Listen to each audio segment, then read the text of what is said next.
புத்தியில உங்களுக்கு என்ன இருக்கணும்? புத்தி இருக்குது, ஆனா தெளிந்த புத்தி இருக்கான்னு கேட்கிறார். நமக்கு என்ன புத்தி வேணுமா? தெளிந்த புத்தி. இப்ப இந்த தெளிந்த புத்திய, அந்த வார்த்தைய கிரேக்க பதம் என்ன சொல்லுதுன்னா சேக்கல் பேர் அப்படின்னு அந்த வார்த்தை பயன்படுத்தப்படும்.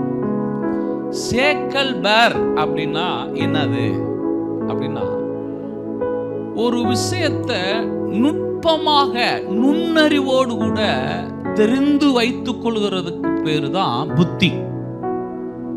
இந்த விஷயத்தை நான் எப்படி செஞ்சா என்ன நடக்கும், நான் இந்த மாதிரி செய்து கொண்டு வந்தா என்ன எனக்கு கிடைக்கும், இப்படி நான் போனால் எங்க போய் சேருவேன், அதுக்கு பேரு தான் புத்தி.